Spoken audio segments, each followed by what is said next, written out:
The Italian Radio Hour is sponsored by Istituto Mondo Italiano. Buonasera a tutti, good evening and welcome to the Italian Radio Hour. Io sono Viviana. E io sono Caterina. We'd like to welcome back our regular listeners and also welcome any new listeners and everyone listening online at khbradio.com. Also, be sure to like us on Instagram and Facebook at The Italian Radio Hour and subscribe to our YouTube channel to catch up on any past episodes. E io vorrei dare il benvenuto ai nostri ascoltatori da tutto il mondo. Grazie per essere con noi anche oggi, mentre continuiamo il nostro viaggio per l'Italia e la cultura italiana. Well, last week we spoke with Carla Booz, the founder of Quantum Theater, and the world-renowned mezzo-soprano Vivica Genot. And we talked about the world premiere of the opera Idaspe, presented at the Byam Theater until October 15th. Viviana, I understand you were present on opening night. Can you tell us a little bit about that experience? Yes, first of all, it was very well attended. There was a lot of excitement for this production, kind of resurrecting a piece of work that was from the 1730s and never been produced before. And you will be in for a surprise because the set is very futuristic. Nothing that I could possibly imagine, but I have to say every single member of the production were just excellent. Vivica Genot had the time to shine with her arias that were on one hand very feather-like, but on the other hand, they were very warm. And she had the opportunity to really practice her vocal virtuosismo, if we can say, on a way that she kept us on the edge of our seats, and you really don't have to be a musical expert to really appreciate her talent. But everyone in the cast really held its own. It was a fantastic production. And for those of you that are still interested in catching the show, there are still one or two shows. Saturday is the closing, and you can go on to the Istituto Mondo Italiano, www.istitutomondoitaliano.org. You will see that there is a link to the production Idaspe, and if you enter coupon code Idaspe Italian, you can get your 20% off. Wow, sounds like it was an amazing production. Everyone should take advantage of that discount that's being offered via the Istituto Mondo Italiano website. So, Viviana, we are having an absolutely gorgeous October. There are Halloween decorations everywhere. There's brilliantly colored foliage nearing its peak, and the days, except for today, have been pretty sunny and brisk. And with those little nippy mornings, there's nothing like a steaming cup of coffee to get your day going. And in the spirit of October, local coffee shops and coffee roasters are getting together next week to celebrate the third annual Pittsburgh Coffee Week. Indeed, caffeine is going to be queen during Pittsburgh Coffee Week from Sunday, October the 16th to Saturday, October the 22nd. There will be events and special deals at many of our favorite local coffee hangouts, including one of our sponsors, La Prima Espresso. On Wednesday night, they will host at October 19th from 5 to 7 in their downtown location next to the AC Hotel. La Prima will be releasing their new coffee, and we got a little preview on that, but we're not going to say it. And so you will be able to sample this limited edition release and also some other coffee-based drinks and maybe finger foods. There will be a Halloween theme with plenty of giveaways. So you can check out the offerings, all the offerings of Pittsburgh Coffee Week on their website at www.pghcoffeeweek.com. And in anticipation of next week's celebration of coffee, we recently visited Sam Patti, the owner of La Prima Espresso, at his torrefazione, or coffee roaster. And we went there to talk about his passion, coffee. But by the way, why is it called La Prima? So I was actually chatting with Sam. I had the same question. And so he said that his uncle had the first spaghetti house in Indiana, PA, which was named La Prima. And since that they were the first new espresso company in Pittsburgh in 1988, kind of the name, it's more like a family name, so to speak, okay? But before getting to the interview, a little bit of pubblicità. Parli italiano? Do you want to learn, improve, or master your Italian? Istituto Mondo Italiano can help. Located in the heart of Regent Square, Mondo Italiano offers small group classes and one-on-one private tutoring to help you learn Italian in no time. Visit us online at www.istitutomondoitaliano.org. Un caffè, per favore. My first cup of coffee sets the tone for my entire day, and I get my coffee at La Prima Espresso. La Prima has been brewing Pittsburgh's best coffee for nearly 35 years. Try any of their in-house roasted varieties of beans from all over the world at home, or come and enjoy an espresso or a cappuccino at any of their locations where their friendly baristas and familiar faces will make you feel at home. Because a trip to La Prima is like a little trip to Italy, only closer to home. So now we're going to listen to our interview, which was a little trip almost like a little trip to Italy. Our interview with Sam Patti, the owner of La Prima Espresso. Well, ladies and gentlemen, welcome to tonight's episode where Caterina and I decided to take the show out on the road. A field trip. And we couldn't think of any better place to start our journey into the Italianness that Pittsburgh's got to offer than to visit to the Torrefazione H, the roaster of La Prima Espresso, with our dear friend Sam Patti. Sam, welcome to the show. Thank you. I'm happy to be here. Well, we're very excited because, obviously we come and see you on a regular basis at your location, the Strip, which is, as we say, a little trip to Italy, just closer to home. But today you were gracious enough to let us come and browse around about what happens to La Torrefazione. So before we get into our conversation about coffee, Sam, for our audience, tell us a little bit about yourself and your link or passion for Italy. Oh, wow. I guess, it's pretty simple. All of my grandparents were born in Italy. And so, growing up, it was an Italian household. Somebody asked me this question one time, I think in a not so friendly manner. Well, what makes you think you're Italian? I thought, oh my gracious, I never really thought of it. Most obviously, the foods that you eat, but even the neighbors that we had, the celebrations that we had. Catholicism has traditionally been a big part of, being Italian American, and realizing I had aunts and uncles that spoke a different language. Just talking with my wife last night, we were talking about, she dressed up as Elsa in Frozen and took our granddaughter to the theater performance. And I thought, boy, I never really did a lot of things with my grandmother. Times were different. But my grandmother didn't speak English. So, it was, I guess you could call it a barrier. So there wasn't that kind of connection because she came from a different culture. Mm-hmm. So there was always that, sense of being Italian. And I'm ashamed to tell you that I didn't realize this until about 7 or 8 years ago. But the little section of Indiana, PA, where I grew up is really a kind of like an Italian neighborhood. Now, when I think about like the neighbors and the people and the 2 little corner stores, those were the people that I grew up with. I went to the Catholic school there, and half the kids were Irish and half the kids were Italian. The priest was Irish.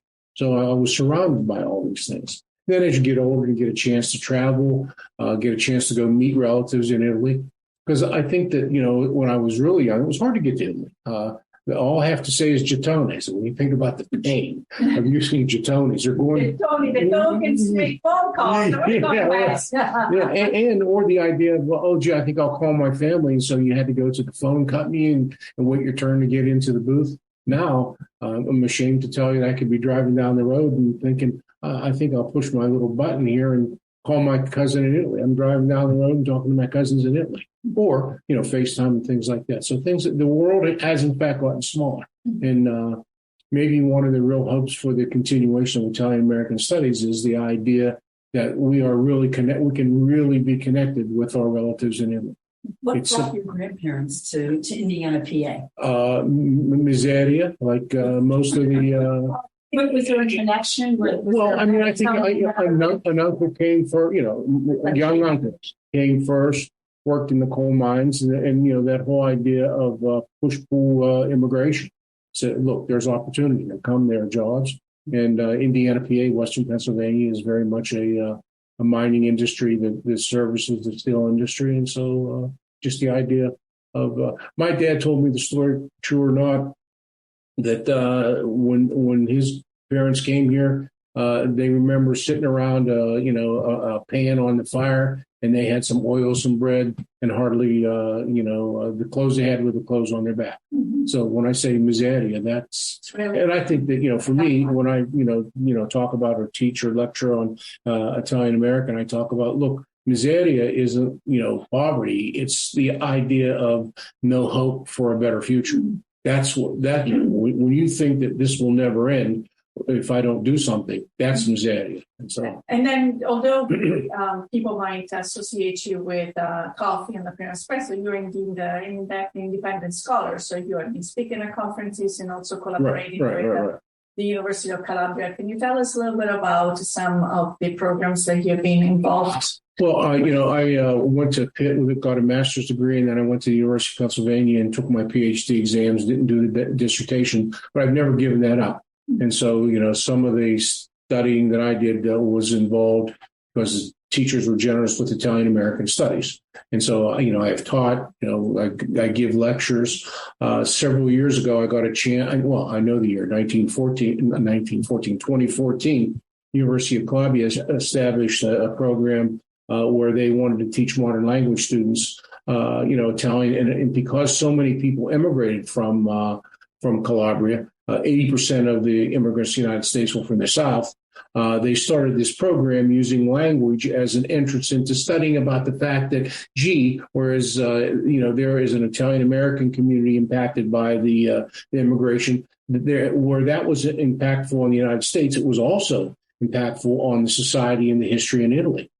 And so, and I think one of the things that happened was Italy was being, inundated. I don't know. I don't want to use that in a negative connotation with immigrants from other countries. And I think it made them think about, these people are coming here to save themselves, just like our families will have to go to America to save themselves, so to speak. And so there's been a lot of interest in Italian American studies in Italy, and the University of Calabria was the first public university to start a program. The only way they could do the program was to have a teacher there who had, a certain high degree of knowledge about Italian American studies. But more importantly, she would bring Italian American scholars over to fill in the blanks. It's a teacher unit. How was that program received? Because it's interesting to we take for granted knowledge of Italian American history and the experience from Italians. But that is not the case, right? It seems to be that Italians are very educated about Italian history, world history. But then when we talk about Italian American history, there is, I don't want to say little information, but there's little education about it. Yeah, I think so. I mean, I think that probably all the students were impacted. I mean, you live in a place where everybody has relatives that are in America, not a lot of knowledge. I think maybe, a lot of times you said, well, they went to America and they got rich. We really don't see those people. So I think that they needed to have that understanding. And I think the program is being received well. Mm-hmm. I was the first teacher to go there, so it's been a lot of fun for me. But it was really hard on Margherita Ganeri is the professor at the University of Calabria. It was just hard to teach that class every year and to really keep it going. And so I went over, other teachers went over, and we decided maybe we should apply for a Fulbright. Mm-hmm. And so we did. And the Fulbright was awarded in 2019, just now. October of 2022 is the first Fulbright scholar that finally got there because of the pandemic. Mm-hmm. And so the program has been kicked off. And so every year they'll have a Fulbright scholar go over and actually teach the whole course. Okay. Yeah. And that's it's not pretty. Fulbright is very prestigious. Extremely. And if I understood what the ladies, when we were talking to the ladies from Fulbright, this is the first Fulbright in Southern Italy for maybe the humanities. That is fantastic. Yeah. If that's a true statement. Yeah. But so we got it going. We have to raise a little money every year, but that's been going all right. And so we're doing it. Yeah. Is there a comparable Italian American studies program in the United States? Oh, yeah. I mean, the Calandra Institute in New York City at CUNY has been around for a long time. I mean, that has to be the most well established. And they're very, very active. But I think across the United States, there are chairs, that have been, funded by private donations to, a chair in Italian American Studies. So there's some things going on. The other thing that's happening, I think it needs to be a combination of things. I don't think it can be left to the universities. So, for instance, I mean, my gracious, the History Center has an Italian American program right here in Pittsburgh. It's really well funded, thanks to Jack and Mascaro and the bocce tournament. So there's that program, but there's a really nice museum in Los Angeles and other. We did have. Oh, that's right. You had right. So there are programs. So I think the community is as important as a university. It has to be a joint. Yeah, it has to be a joint. Yeah, and there are organizations. Obviously, not only in Columbus, the Columbus Day controversy, but the ISDA has been very active supporting Italian American studies, and in fact has just released a curriculum that they want to recommend to school districts, so that when you teach American history, because one of the things that's interesting about Italian American studies is not just Italian American history; it's the history of the United States. There's a pretty aggressive T-shirt that said, we found it, we named it, and we built it. I mean, so you say, well, that's a little. Well, if you think about it, I mean, there's a little bit of truth in that T-shirt. I think it needs to be a combination of all those things, because the university can't do everything by itself. They're limited. The general public sometimes would be like, for instance, in the Dante Alighieri Society, it can be intimidating to go to the university. So from this beautiful conversation and this background, where does coffee come into your life? Did you have anyone else in your family in the coffee business, or are you the pioneer within? Well, this is I grew up in a bar room in Indiana, PA, so I guess I grew up in a cafe, so to speak. So I certainly, from day one, always understood the interaction between customers and cafes, whether you're serving beer, liquor, or coffee. Can I tell you, I think that maybe I was destined to do this because I must have been about 9 years old, and I was at my grandmother's house. Why would she ask me this? Would you like, she gave me a cup of coffee. At 9 years old. Yeah. I used to drink coffee when I was 5. So I can see the effect of And of course, there's jungle cookie in, coffee soup, right? Donkey. Yeah. So I drank this cup of coffee, and when I say years, for years I tried to duplicate the taste of this coffee. So it was espresso with warm milk, cafe latte. We want to take a cafe latte. And then the first time that I drank cappuccino, I thought, oh my God, this is what my grandmother made for me, the warm milk and the coffee. So I think that seed for the coffee business was planted early. But anyhow, through my traveling and going to Italy, and studying everything, I'd gone to a lot of coffee bars, and then all of a sudden coffee kind of got popular on the West Coast. I was teaching at the University of Virginia. I had 2 nice years teaching there. It was time for me to leave there. Came back to Pittsburgh. We had a child, and we wanted to kind of be with, near family. We came back to Pittsburgh. So my wife is an attorney. She had a job. She actually traveled back and forth to Virginia. And we were out in California, and I saw this coffee company. I said, gee, I could sell these coffee machines in Pittsburgh. It was just one of those crazy entrepreneurial adventures that I said, I think I'll do this. And you know what? I think you have to be smart. I think you have to work hard, but damn, you have to be lucky. And I just got into the coffee business at the right time. And I had a great landlord when I started. He thought I was absolutely crazy. He said, what do you mean you're going to sell cups of coffee for $1.60? Who's going to buy that? Coffee was 50 cents a cup. So this is before the influx of the Starbucks. Right. It was certainly before. I mean, Starbucks was around, because Starbucks probably started somewhere around 1985. I started in 1988, but they certainly weren't in Pittsburgh. And in fact, the week that Starbucks opened, one of my customers came in and he said to me, "Oh, Starbucks is going to open this week. Are you going to close?" I said, No. What do you mean, am I going to close? And one of the ironies is, I think that the motto for Starbucks was I just forgot his first name, Schultz, going to Italy and seeing that interaction in the bar, the quality of the coffee. And so he wanted to kind of duplicate that in the United States. And I guess, atmospherically, I think the atmosphere of Starbucks is great. He did that. I think the coffee got lost in translation somewhere along the line. Although I would say that the experiences with most of these chains is that you take your coffee to go. It's not that Sure. you don't sit or stand as there's no bar that you stand at and have a bit of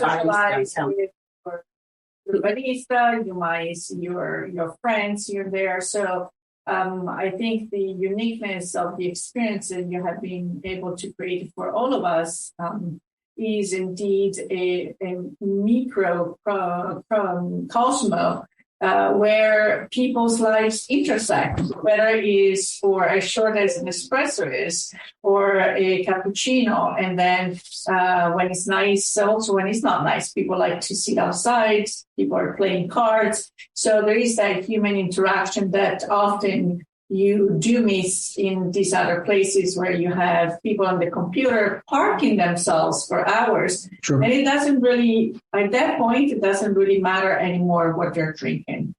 They're consuming something just to kind of the conversation. That experience is deprived of the quality element, which I believe is number one, and the human interaction. That's personally my opinion. Well, I mean, I try to keep up with the business aspect of what we do, and the third most important thing in a coffee shop is the coffee. Mm-hmm. So the most important thing is the atmosphere, and maybe next would be the connectivity that you have.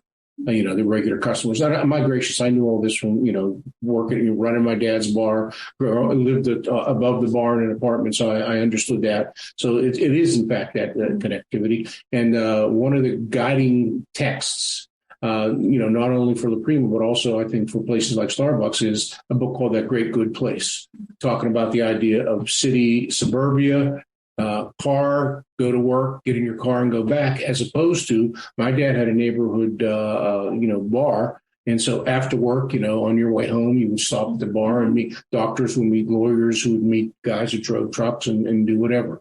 So, That Great Good Place was an important book for, what I wanted to do. And it was just another vote for, this is a good idea. So that's kind of how we evolved. I started selling machines. I had a little working showroom in the Strip, and then all of a sudden, the retail business got good, and so we just kept kind of moving our feet. And so right now, half of what we do is wholesale, and half of what we do is retail. Wonderful. And at what point did the roaster come into place? At what point did you want to have control over the quality of the coffee and the roasting, or was it from the very beginning?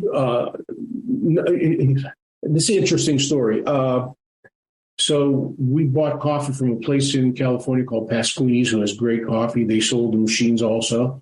And then I wanted to put my own name on the coffee. And so I found a toll roaster in Cleveland, Caruso's Coffee.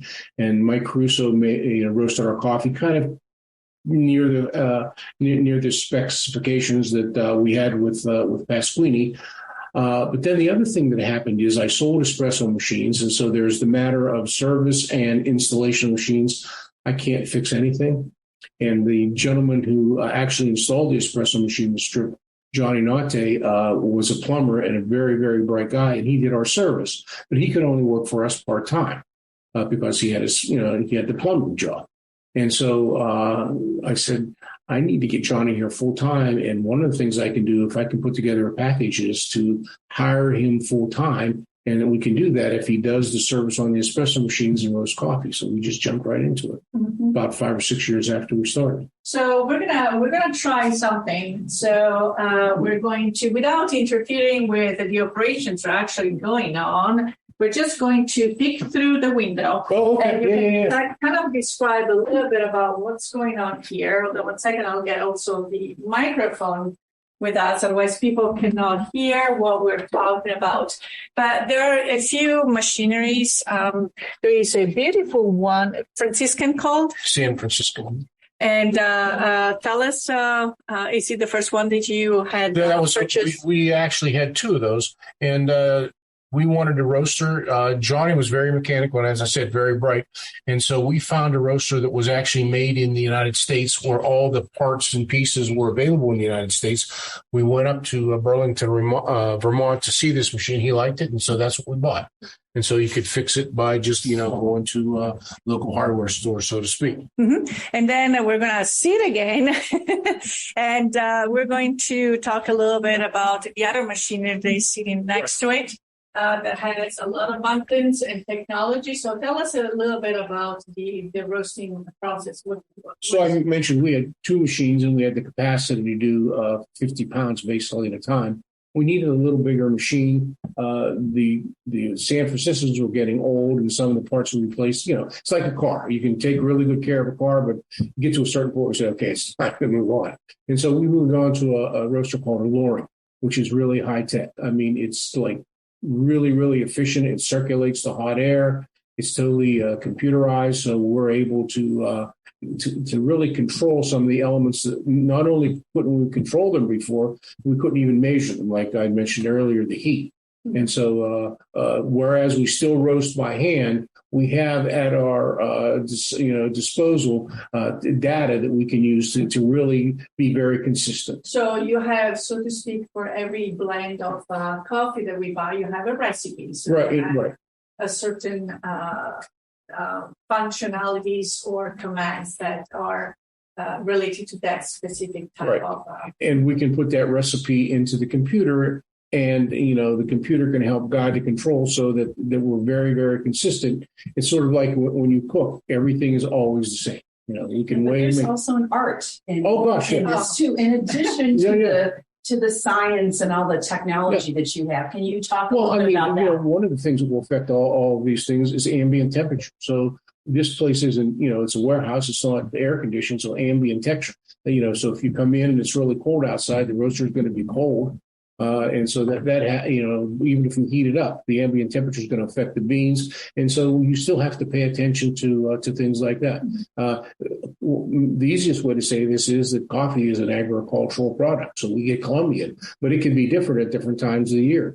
There are times of the year when, a certain coffee that we use in our blend is not available. So we have to make a substitute. Reformulating your yeah. And, I remember my mother baked 7 loaves of bread every Saturday, one for every day of the week. And, she had to control the yeast and the humidity, and all those things would have an effect. And so she had to make those decisions. Mm-hmm. So, they have those machines where you can throw in all the ingredients that gives you bread, but it's not the same as homemade bread where, you in fact induce the creativity to it. Yeah. Now, you have a few cups in front of you, and for us, it might just look like grains of coffee, but everyone has, you're looking at it and you know exactly, obviously, what type of beans you have in front of you. If you can just maybe tell us a little bit. Yes. Or I don't know, does that work? Yes. Yeah. Okay. You can see that is a dark roast. And people think that Italian roast coffee is the dark, shiny, greasy coffee. And that's really not true. One of the wives' tales is that the coffee was so bad in America that the Italians had to roast it really, really dark to give it some taste, and that was better than roasting it light where maybe there wasn't a lot of taste. Actually, I do have an artifact, 2 of them that I procured when I was traveling to Italy 2 summers ago, and I was in Abruzzo, and I always love to visit the museums that have the different professions, the farmers and so forth. And I saw this artifact that I didn't know what it looked like, because it has a handle and long stick, and then it has a chamber, and then just kind of a little tip, and it opens up. And that's actually the way that people would roast their coffee. You would put the coffee there. So I ended up getting 2 of them because I hope to be able to bring them back here in the U.S. because they're very unique. I don't know. I can't say that I've ever seen this, but I would imagine that my grandparents roasted coffee at home. They would get green beans, and you could roast it in the oven. You could roast it on a skillet. There had to be some of that going on. What else do you have? So there's the dark roast, which people mistakenly think was the Italian roast. But if you look at the best Italian roasted coffees, they're going to be much closer to a medium to dark roast. And this is actually it's called the Prima Bar. This is the espresso that we use here at La Prima. And from Pasquini's and some of my travels and talking to different people, that's what we decided on. Because what happens when you get a dark roast is the analogy that I always use is if you go to a steakhouse and you order their best steak and you say, I'd like it well done, everybody's going to cringe. Listen, you're not a sinner. Bitter, right? The more you roast it, it's more bitterness.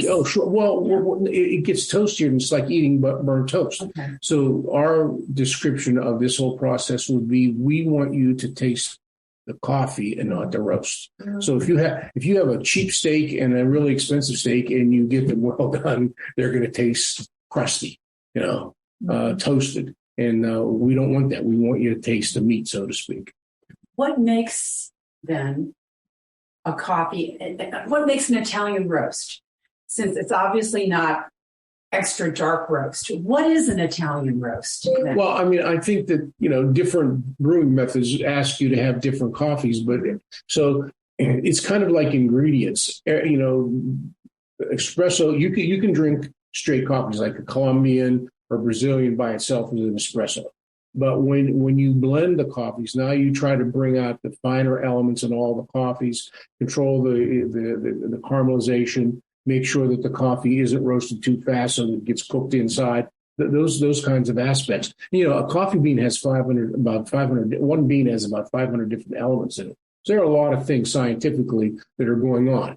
And so it's just a matter of saying, okay, what are the best elements of these 3 coffees? Well, but that would taste good. So anybody who knows anything about not maybe baking so much because there's not a lot of room to play. If you know about cooking, say, that would taste a little bit good if we substituted beef for pork or whatever the case might be. And so, I think it's taking, something and cooking it and seeing how it changes after it's being cooked.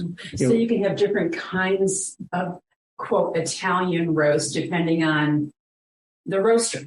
Yeah, also depending on your preferences. So, I think we have preferences here, for different kinds of coffee. One of the things that's becoming popular now are light roasts. I'm not a particularly great lover of light roasts. They start out to be sweet, but then, they get a little bit earthy for me. And so I don't particularly like that. So, when you talk about whiskey, when you talk about wines, when you talk about beers, they all have their, what we call taste profiles. And so you have to figure out what suits you. So I've been kind of selfish about this idea to make La Prima kind of what you can't have a restaurant and do only what you like. But, what do we like? And that's what we do. And we're kind of a mindset here. We have our differences, but we figure them out. So our goal is very, very clear, to be an Italian style espresso bar. And I say Italian style because we can't roast coffee as well as the Italians. They know something. I don't know. Well, I can tell you that for years, I guess I will say this. People, when they roasted espresso, one of the base coffees in many cases is Brazilian. Coffee was always Brazilian Santos. When I went to Italy and talked to different people, they used a Brazilian Cerrado. I came back to America and I said, hey, what's the difference between Santos and Cerrado? And the green bean dealer I worked with said, they're the same thing. So just that idea that they use different coffees.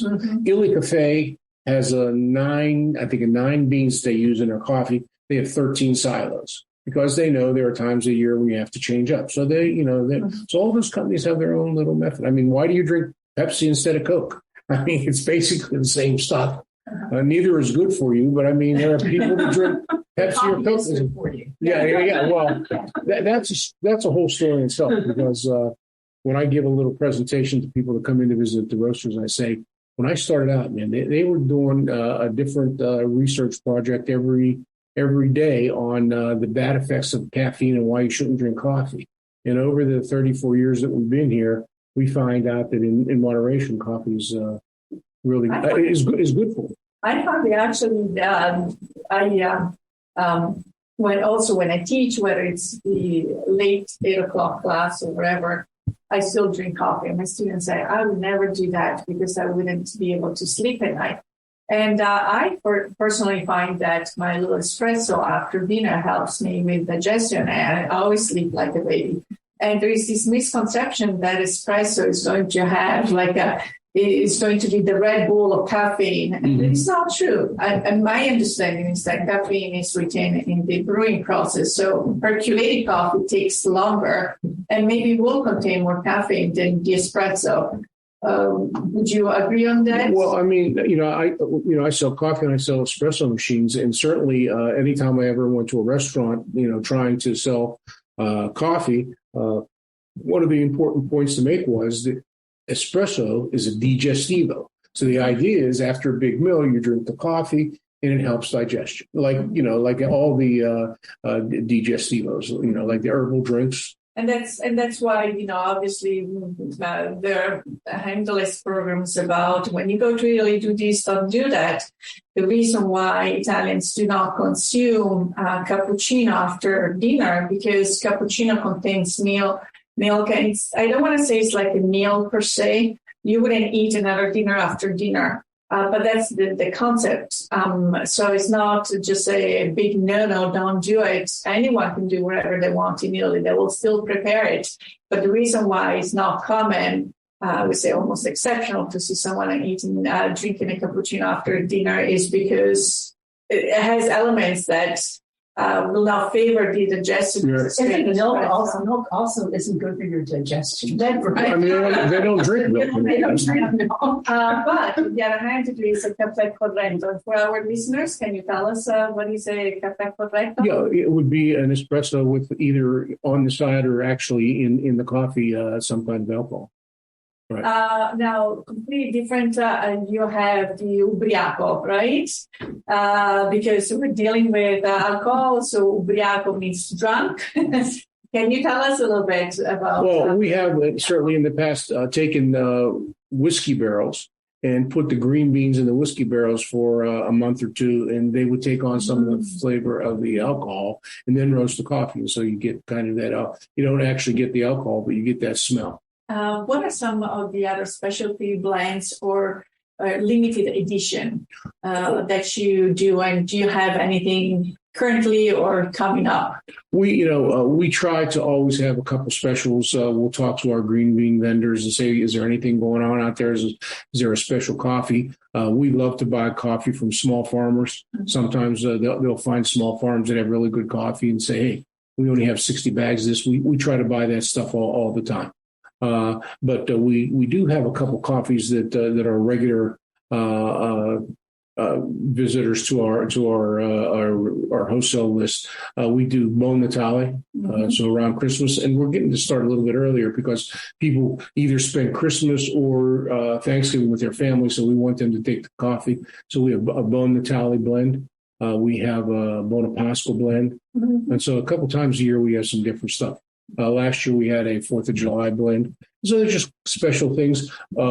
Generally speaking, we don't save the recipes. So if you said, can we have some of that stuff we had for last Christmas? We don't, It's like there's a base coffee. Once it's done. Oh, okay. All right. I didn't know. Yeah, so we do that. So look, just enjoy it, and you might never see it again, but we like to do that. What's your philosophy on flavored coffees? Like pumpkin spice. We have a couple of bags of pumpkin spice that we'll do ground and send to the strip to sell. We wholesale. Maybe I'll just tell you how I feel about this. Under duress. That's what I wanted to know. Yes, under duress, we do flavors for our wholesale customers. We never, ever brew flavored coffees at the store. We don't even brew dark roast because we just feel that they're a little harsh on our sensitivity towards good coffee. Yeah. One of the things, just going back to what we were saying earlier, The Italians are so good at simplicity, and they're so good at moderation. So, when you talk about drinking, after dinner or making dishes, that's one of I just really love the light hand that the Italians have. It. Aglio olio is a good example. There's not a lot going on there. It's just let the onions from Tropeo, if you watch Stanley Tucci, let them speak for themselves. Yes, let the good ingredients. Now, you talk about the Italians one more time and how coffee is important in their culture. And there is a tradition that we have also studied the Prima Espresso, Caffè Sospeso. Can you tell us a little bit about this initiative that picked up, I believe, during the war when people couldn't afford things, right? Yes. It's basically it means paying it forward. So you have a board that has let's say cards on it that says for a nurse, for a fireman, from a visitor from out of town, from a visitor from a foreign country. Somebody pays for the drink, the person comes in and they get that drink. And so it's kind of a nice idea to reward people or to acknowledge. In fact, I'm not certain. I'm more than not against the fact that the people that work at the Strip or any of our stores can buy coffee for somebody. I expect them, if their parents come in, they would buy their parents a coffee on the house.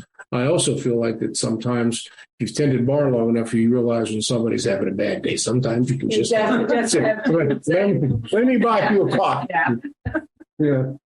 And, I talk a lot about this when I give my little presentation. It's really a pretty good, all modesty aside, presentation. But coffee is a crazy thing. And I'm kind of working on this development of a set of binaries. So when you're down and out and tired, you need a boost, you need a coffee. And sometimes, when you need to get kind of jacked up to do something, you need coffee. And, you drink coffee in the morning, you drink coffee at night. You drink coffee hot, you drink coffee cold. So it's something that just does a lot of things. Now, that's one of the. Whenever people come into your location in the district, there is a board that always catches everyone's attention because everyone tries to decipher the cover of the day.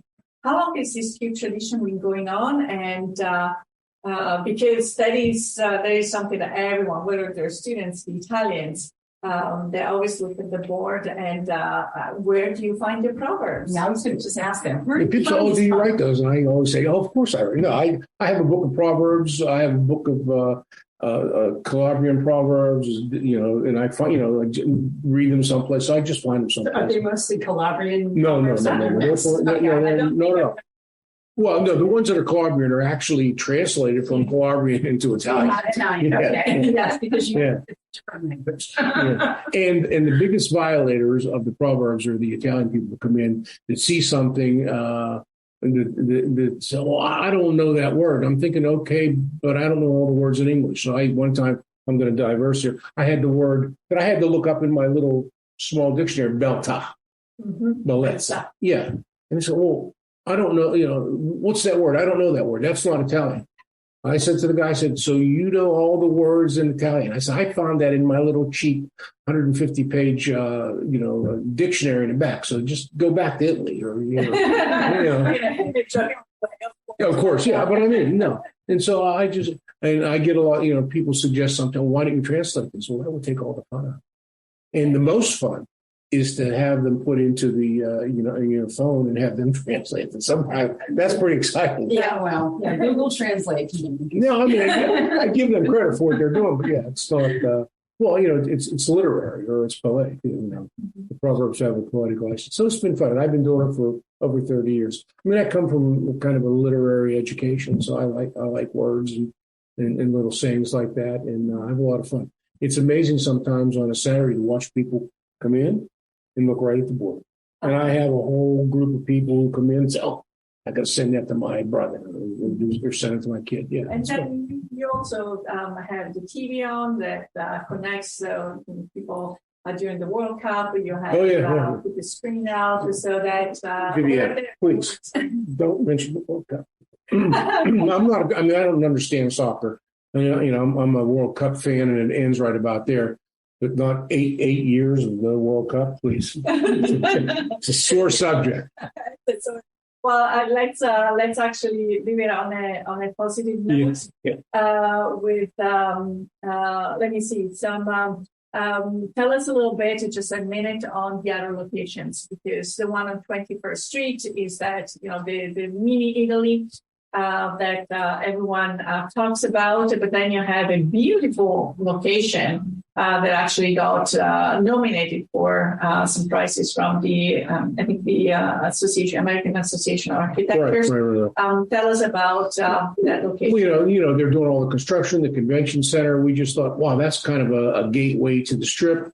And we just thought we'd take that location and just, I don't know. And we, Dennis Serino did a fantastic job of the architecture, and it's just a nice place. And it's different than the Strip because it's a sit-down place, pretty modern. And, we like it there, and it's slowly developing. Unfortunately, like too many businesses, the timing for the opening wasn't good near the pandemic, but and then we've been at the Carnegie Mellon for 32 years. We have 2 operations there. After the pandemic, we have an operation that's been there for 32 years. After the pandemic, there was a vendor who didn't want to come back, so Carnegie Mellon, like everybody else, was scrapping and scraping to fill that space, and so we said, okay, it's near our the location spinner. We took that over too. Any plans to expand beyond No, those places? I think we would, expand if the right opportunity came about. No, I think probably our expansion is more in wholesale than it is in retail. We would certainly open another place if it felt right. It's hard, you know all about the restaurant. Yeah, we see the end result, which is a wonderful cup of coffee, but it takes a lot of people to make it happen, from not only here at the roaster, but at any of the locations and the shifts and the requests that the customers have. So, but we wanted to thank you one more time for hosting us here at the roaster, and also for all the mission, all the causes that you have been supporting here in the Pittsburgh area for anything Italian related. So it's a blessing to have you here in the city. And so with that, we'll see you down the street. Okay. Yes. Thank you. Well, so did you enjoy the field trip that I took you on? Yeah, it was a lot of fun. Really enjoyed it. And I have to say this morning, I started it with a cup of the Colombian blend of La Prima. And I just really enjoyed it. And I want to remind everyone that on Wednesday, October 19th from 5 to 7, at the La Prima outlet next to the AC Hotel in the Strip District. Please remember to go and visit them and learn about their new edition of coffee that they're going to be releasing on that evening. Okay, so yes, I will definitely be there. So anyone that can come down and enjoy a nice cup of coffee, maybe some finger foods, look for us, the Italian Radio Hour, and maybe we'll meet in person. So, carissima Kathy, you are getting ready for another trip. This year was the visiting countries that started with an Italian E, which is an I. Inghilterra, Italia. Now you're going to India. How long are you going to be gone for? We will be gone for about 4 weeks. 4 weeks. So I know that you're going to stop in London and then embarking on this journey. We have been talking about packing. How are you going to do that? Do you have just a carry-on? Do you have a check-in suitcase? Tell me, what's your trick? Well, you know me. I love to carry on, and I try to minimize the amount of stuff that I bring with me. So I am using packing cubes. What are packing cubes? The first time you mentioned to me, I looked at you very puzzled. I had no idea what they were talking about. They're these little rectangular structures made out of net with a zipper, and you can organize your clothing into these cubes, and when you zip them closed, it compresses things. So you can organize your clothing by putting them in specific packing cubes, and you can also compress them so they fit into your suitcase. So you could have like all your T-shirts all your underwear on Yeah, one. I put all my So that my also- pants and skirts in one. I put all my tops in another. I put the underwear and unmentionables in another. Yes. Okay, wonderful. So, and then also, are you going to cross different climates, or are you going to be lucky to have just kind of same temperature across the locations you will be visiting? Well, this trip is going to be a challenge because in London, the average temperature will be probably low to mid 50s during the day. And in India, we're talking the upper 80s to low 90s. So I've got two completely different types of climate to deal with. So how do I do that?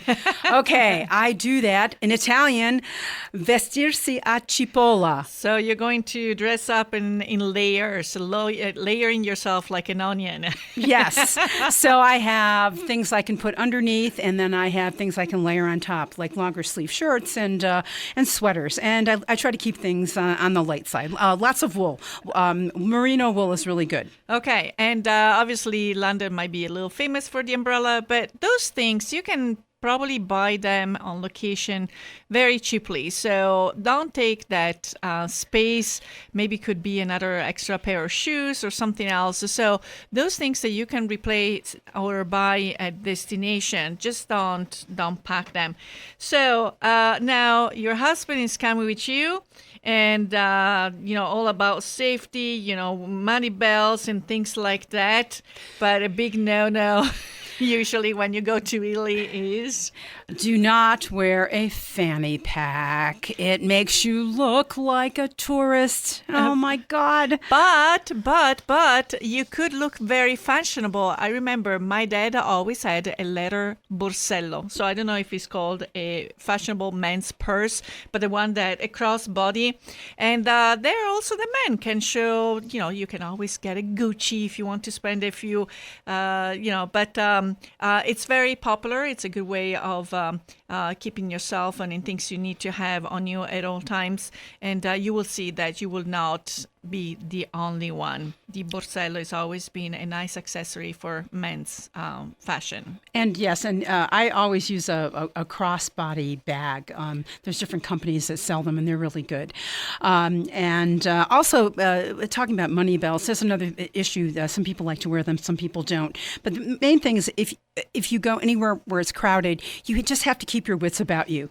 Use common sense. You don't leave your camera laying out. You don't leave your credit cards leaving out on a table. You just have to be careful. Yes, and also I will have to add, if you're renting a car, don't leave a purse in good sight and leave the car. So that's just, again, common sense no matter where you go.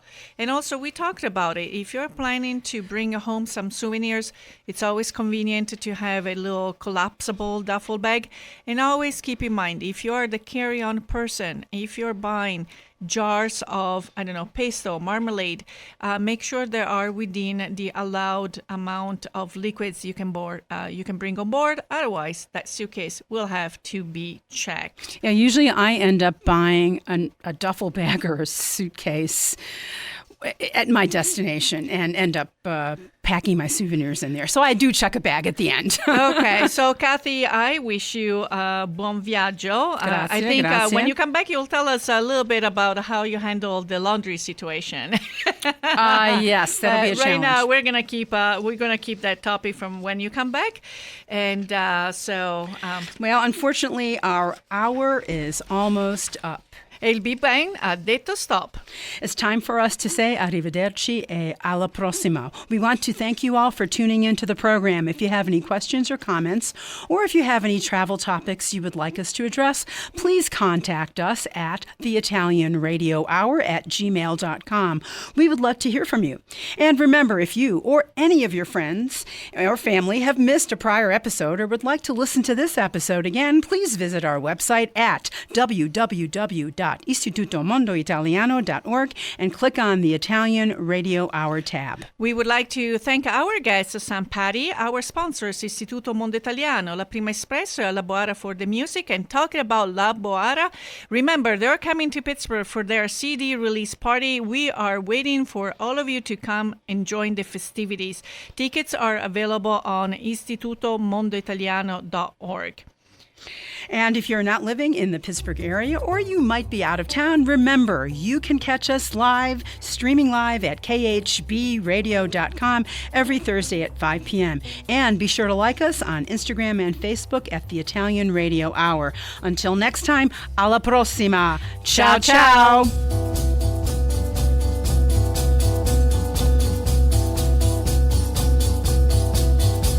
Ci sta facendo garofula, adorno tu. E culirami con voglia la via.